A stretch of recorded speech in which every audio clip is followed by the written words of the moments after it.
नमस्कार दोस्तों, एक बार फिर से आप सभी का आपके अपने चैनल विकास ई न्यूज़ पर बहुत बहुत स्वागत है। दोस्तों, इस वीडियो में हम बात करने वाले हैं बेरोज़गारी भत्ता फॉर्म 2023 राजस्थान राज्य के बारे में। यहाँ पर राजस्थान राज्य की हम बात कर रहे हैं। यहाँ राजस्थान राज्य में राजस्थान सरकार के द्वारा बेरोज़गारी भत्ता के रूप में महिला अभ्यर्थियों को 4,500 रुपये मतलब कि 4,500 रुपये प्रति महीना और पुरुष अभ्यर्थियों को 4,000 रुपये प्रति महीना दिया जाता है। काफ़ी अभ्यर्थी जो हैं इस बात को लेकर उनके मन में डाउट ये होता है कि बेरोज़गारी भत्ता लेना बहुत मुश्किल है, बेरोज़गारी भत्ता जो है हर किसी को नहीं मिलता। लेकिन बात तो ये है कि आपको बेरोज़गारी भत्ता फॉर्म भरने का पता होना चाहिए, पूरी प्रोसेस उसकी पता होना चाहिए और इसके लिए जो योग्यता रखी गई है ये भी सभी को मालूम है कि कोई भी स्नातक पास अभ्यर्थी इस फॉर्म को भर सकता है। लेकिन लोग प्रोसेस सुन करके, जो अभ्यर्थी होते हैं बेरोज़गार अभ्यर्थी, प्रोसेस सुन करके और साथ में इसमें आने वाली कठिनाइयों को सुन करके बेरोज़गारी भत्ते का फॉर्म नहीं भरते हैं। जबकि राजस्थान सरकार आपको हर महीने 4,500 रुपये और 4,000 रुपये प्रोवाइड करवाती है, सीधे आपके खाते में आते हैं। इसके लिए मैं ज़रूरी बातें आपको बता देता हूँ, वीडियो कंप्लीट देखना है, कहीं पर भी स्किप नहीं करना है। और अब इस वीडियो में यह भी बात करेंगे कि आपके आवेदन फॉर्म कब से भरे जाते हैं। वैसे यदि हम बात करें तो ये आपके आवेदन फॉर्म पूरे के पूरे 12 महीने चलते रहते हैं। इसमें किसी प्रकार की कोई पाबंदी नहीं होती, आप कभी भी भर सकते हैं। लेकिन वर्तमान समय में इन फॉर्म्स को बंद कर दिया गया है। क्यों बंद कर दिया है ये कारण भी हम जानेंगे। सबसे पहले आप चैनल को सब्सक्राइब कर दीजिए, बेल आइकन प्रेस कर दीजिए और वीडियो को लाइक कर दीजिए। देखिए, बंद करने का जो कारण है वो मैं आपको दिखा देता हूँ। जो पूर्ण पाबंदी लगा दी गई है फिलहाल के जो फॉर्म है उनमें, एक तो चिरंजीवी योजना पर लगा दिया, आप नया आवेदन उसमें नहीं कर सकते। नई जो पेंशन फॉर्म आप उसमें नहीं भर सकते, बेरोज़गारी भत्ते का फॉर्म आप नहीं भर सकते और कन्यादान जो योजना है उसमें भी आप आवेदन नहीं कर सकते। ये लगाया है आचार संहिता के कारण।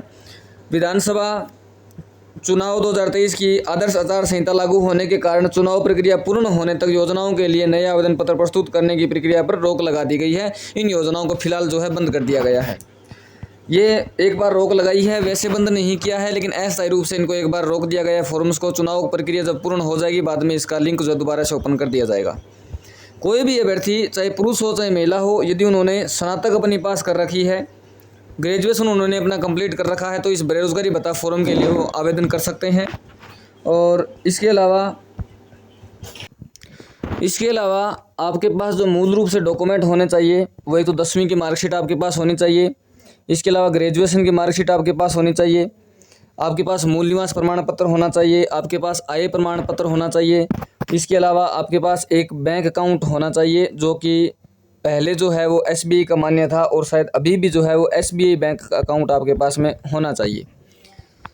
ये है आपके लिए ज़रूरी डॉक्यूमेंट बेरोज़गारी भत्ते का फॉर्म आप अप्लाई करना चाहते हैं तो। और ये फॉर्म अप्लाई करने के लिए आपको अपनी SSO ID से अप्लाई करना होता है। जिन अभ्यर्थियों को बेरोज़गारी भत्ता फॉर्म भरने का पता होता है वो तो SSO ID से भर लेते हैं। वैसे फॉर्म भरने का वीडियो भी चैनल पर उपलब्ध है, या फिर जिनको पता नहीं होता है वो नज़दीकी मित्र पर जाकर के SSO ID से अपना फॉर्म जो है वो भरवा सकते हैं। अब बेरोज़गारी भत्ता फॉर्म भरने के बाद में आपको क्या करना होता है ये प्रोसेस भी मैं बता देता हूँ इस वीडियो में। जैसे ही आप अपनी SSO ID से बेरोज़गारी भत्ते का फॉर्म भर देते हैं, बेरोज़गारी भत्ता फॉर्म भरने के बाद में आपका जो भी ज़िला है, जयपुर, चूरू, अजमेर, अलवर, झुंझुनू, जालोर, जो भी आपका ज़िला है, उस ज़िले के रोज़गार कार्यालय में आपका जो फॉर्म है वहाँ पर पहुँच जाता है। और कुछ टाइम के बाद में 2-3 दिन या 5-7 दिन या फिर 10 दिन निकलने के बाद में जब आपके ज़िले के द्वारा वो फॉर्म चेक किया जाता है तो उस फॉर्म में किसी प्रकार की मान लीजिए गलती नहीं है तो आपका फॉर्म जो है विभाग के द्वारा वेरीफाई कर दिया जाता है।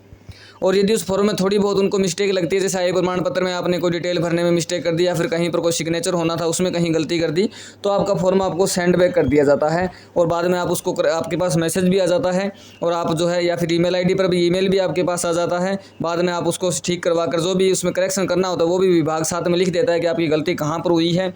वो गलती ठीक करवाने के बाद में आप दोबारा से वो फॉर्म लगवा देते हैं और विभाग जब दोबारा आपका फॉर्म चेक करता है तो उसको वेरीफाई कर देता है। उसके बाद विभाग जैसे ही आपका फॉर्म वेरीफाई कर देता है, आपका फॉर्म जो है वो जयपुर ज़िले में पहुंच जाता है। जयपुर का जो मेन हेड ऑफिस है बेरोज़गारी भत्ते का, रोज़गार कार्यालय का जो मेन हेड ऑफिस है, वहां पर आपका फॉर्म पहुंच जाता है।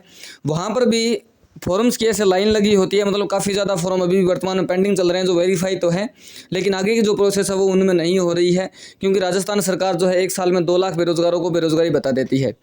और जैसे ही आपका फॉर्म जयपुर वहाँ पहुँच जाता है हेड ऑफिस में, वहाँ से आपके फॉर्म की एक बार फिर से जांच की जाती है, चेक किया जाता है। लेकिन लगभग 99.99% जो है जिनका फॉर्म जिले से वेरीफाई हो जाता है उनके फॉर्म में कहीं कोई दिक्कत नहीं आती। लेकिन फिर भी 1% यदि कोई त्रुटि रह जाती है तो जयपुर से भी आपका फॉर्म वहाँ से वापस आ सकता है। ये भी आपको ध्यान रखना है, बाद में दोबारा से आपको वो करेक्शन करना होता है। तो वहाँ से जयपुर जिले में जैसे ही आपका फॉर्म पहुँचता है वहाँ पर यदि कोई दिक्कत नहीं आती है तो आपका फॉर्म चेक करने के बाद में अप्रूव कर दिया जाता है। और अप्रूव करने के बाद में जिस दिन अप्रूव होता है उसी दिन से आपकी बेरोजगारी भत्ते की राशि जो है वो काउंट होना शुरू हो जाती है। जिस दिन तक आपको जैसे ही अप्रूव आपका फॉर्म होता है फिर जयपुर जो है आपका जो रोजगार कार्यालय जो चूरू है उनके द्वारा आपको एक विभाग अलॉट किया जाता है काम करने के लिए, क्योंकि आपको पता है बेरोजगारी भत्ते में 4 घंटे की एक इंटर्नशिप भी लगा रखी है। पीछे जब जो हुआ था बिल पास हुआ था जिसमें लोकसभा में मुख्यमंत्री जी के द्वारा जो बिल पास किया गया था उसमें इंटर्नशिप के बारे में कुछ लिखा गया था कि 4 घंटे इंटर्नशिप बेरोजगारी भत्ता लेने वालों को करनी पड़ेगी और साथ में 1000 रुपये राशि भी बढ़ा दी गई थी। उस हिसाब से आपके ज़िले को आपका ज़िला जो है जिला रोजगार कार्यालय वहाँ से आपके लिए एक विभाग अलॉट किया जाता है और उस विभाग में आपको या तो स्कूल हो गया या आंगनबाड़ी हो गया या फिर सामुदायिक केंद्र सामुदायिक स्वास्थ्य केंद्र हो गया, वहाँ पर आपकी ड्यूटी जो है ज्वाइन करवा दी जाती है। वहाँ पर 1 महीने तक आपको लगातार जाना होता है और 1 महीने जाने के बाद में आपको 4-4 घंटे जो आप इंटर्नशिप करते हो वहाँ से एक अटेंडेंस सर्टिफिकेट बनता है, उसमें अपनी डिटेल भरवा कर लिख देना होता है कि आपने इस महीने तक वहाँ काम कर लिया है। फिर दूसरे महीने जाना होता है, दूसरे महीने का फिर बना लेना है, तीसरे महीने जाना हो तीसरे महीने का बना लेना है। जैसे जैसे आप वहाँ से अटेंडेंस बनवा लेते हो उनको आपके SSID में ऑप्शन आता रहता है, अपलोड करते रहना है महीने वाइज और आपका बेरोजगारी भत्ते का बिल पास होता रहता है। जैसे जैसे आप दिन यदि उसमें किसी दिन आप घर रह जाते हैं तो 1 दिन की छुट्टी का आपके पैसे नहीं कटते, लेकिन आप यदि ज़्यादा दिन घर रह जाते हैं तो जो राशि आपको मिलती है उसी हिसाब से आपके जो पैसे हैं वो कम होना शुरू हो जाते हैं। और साथ में आपको जो है जो संडे छुट्टी हो गई या फिर जो सरकारी अवकाश होते हैं उनकी छुट्टियां जो है आपकी काउंट नहीं की जाती। आप जो पर्सनल छुट्टी लेते हैं, व्यक्तिगत छुट्टी लेते हैं, वही आपकी काउंट की जाती है। ये प्रोसेस होती है बेरोजगारी भत्ता लेने की। लेकिन अभ्यर्थियों को सही नॉलेज नहीं होने की वजह से आपको जो है बेरोजगारी भत्ता लेना थोड़ा सा मुश्किल लगता है, लेकिन बेरोजगारी भत्ता लेना मुश्किल नहीं है। किसी जानकारी मित्र से आप अपना अच्छे से फॉर्म भरवा लीजिए SSID से। पहले आवेदन फॉर्म भरने से पहले अपने डॉक्यूमेंट्स अच्छे से तैयार कर लीजिए, क्योंकि ज़्यादातर जो गलतियाँ होती है वो आय प्रमाण पत्र में होती है। और आय प्रमाण पत्र का वीडियो चैनल पर बना हुआ है, वो आप देख सकते हो। आपको सर्च करना है कि बेरोजगारी भत्ता आय प्रमाण पत्र बाई विकास ई-न्यूज़, इतना ही लिखना है, आपके सामने वीडियो आ जाएगा। उसी प्रकार से आप अपना आय प्रमाण पत्र तैयार करके रखें। मिलते हैं नेक्स्ट वीडियो में नई अपडेट के साथ। कोई बात अगर समझ में नहीं आए तो कमेंट बॉक्स में लिखें। बहुत बहुत धन्यवाद। जय हिंद, जय भारत।